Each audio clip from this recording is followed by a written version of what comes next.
Olá, talvez você me conheça, talvez não. Meu nome é Magda. Eu venci a depressão e luto todos os dias contra ela. Siga as minhas redes sociais, compartilhe com o máximo de pessoas que puder e ajude a outros que estejam com essa patologia. Compartilhe conosco a sua dor. Obrigada por fazer parte deste projeto conosco e acreditar na minha história. Que Deus te abençoe. Hoje estarei explanando e falando a respeito das perguntas as quais não se pode ouvir quando estamos com a depressão e relatos da minha experiência com essa patologia. Eu lutava todos os segundos. Acordar e ver o sol era dolorido. Ah, como era difícil. Muitas das vezes, já chorando, olhava no espelho e as lágrimas caíam e me jogava no chão, curvava-me ali deitada e a minha alma gritava, sim, gritava, e pensava: por que eu acordei hoje? Por que ainda estou viva? Submergida em meio à dor, não compreendia tudo o que eu podia fazer. Era sentir. Negava até mesmo estar naquele lugar e dizia: estou bem, para quem me perguntava. Mas por dentro estava tudo despedaçado. Nada encaixava, nada fazia sentido. Sonhos abortados, projetos enterrados. E então iniciou uma outra fase. A depressão era profunda e ainda não diagnosticada e já faltava pouco para as tentativas de suicídio. Lembro de estar com 28 anos, era o início da automutilação. Sim, eu cortava a minha pele bem próximo aos meus pulsos e depois tinha que levantar e seguir adiante. Eu lembro de ter que ser forte, tinha que resistir, tinha que juntar os cacos e sobreviver.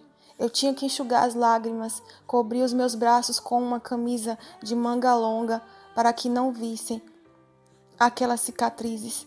Mas aquela dor, ai, aquela dor, ela estava dentro da minha alma, dentro de mim, dentro do meu espírito.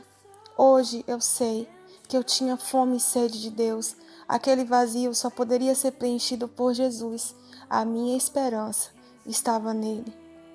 Conforme prometido, estarei explanando neste podcast perguntas quais não podemos ouvir quando estamos no processo desta patologia. Dentre várias perguntas, essas eu creio que sejam as principais. Perguntas que não podem ser feitas a alguém com depressão.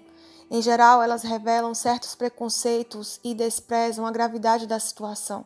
O deprimido pode então ter vergonha de procurar ajuda ou se sentir incompreendido, piorando os sentimentos de isolamento, solidão e desesperança. Comparar sua situação com outras pessoas. Essa é a primeira pergunta. Apontar que há muita gente com problemas piores não ajuda o deprimido a se sentir melhor. O amigo pode achar que comparar a pessoa com depressão a alguém que perdeu um ente querido ou foi à falência é um jeito de oferecer perspectivas, mas, mesmo bem intencionado, o gesto não oferece nenhuma empatia. Os motivos pelos quais os indivíduos entram em depressão são muito diversos e particulares, e nem sempre são causados por fatores externos, como algum acontecimento negativo. Portanto, é importante entender a depressão como doença e o impacto que ela causa na vida do deprimido, independente do gatilho. A segunda pergunta: pedir para que você olhe pelo lado positivo. Dentre as principais características da depressão, esta a prevalência de pensamentos negativos e dificuldade de acreditar que tudo dará certo. Tal sintoma, portanto, é causado pela condição e deve ser tratado com ajuda profissional, ou seja, não depende de um esforço de olhar pelo lado positivo.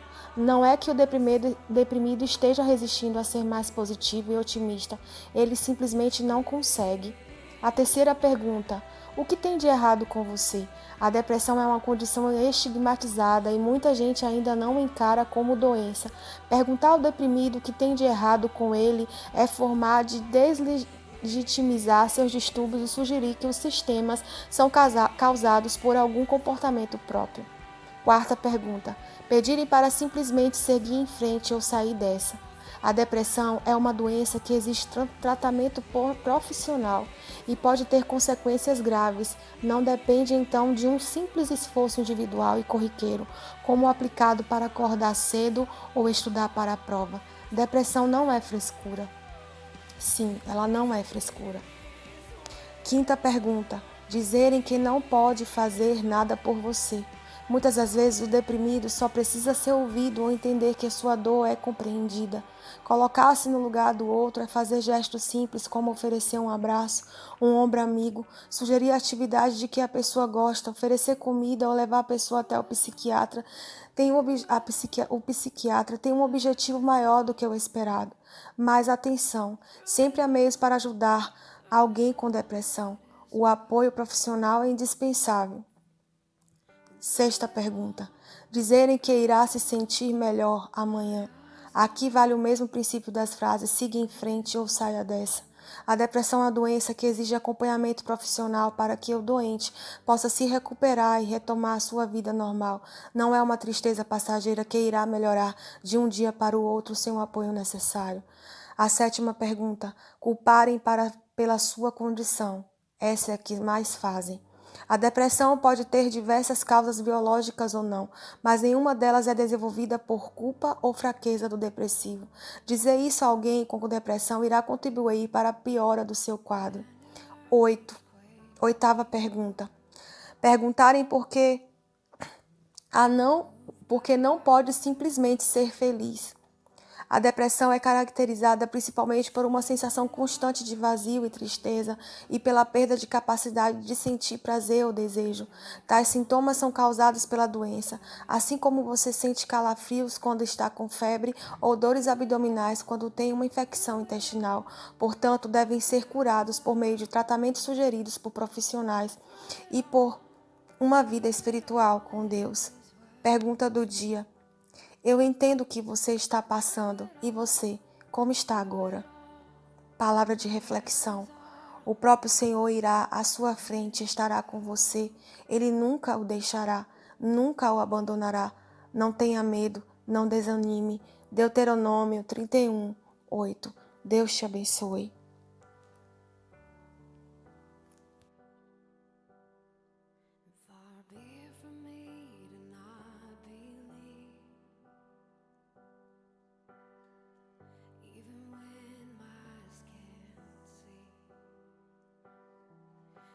This mountain that's in front of me will be thrown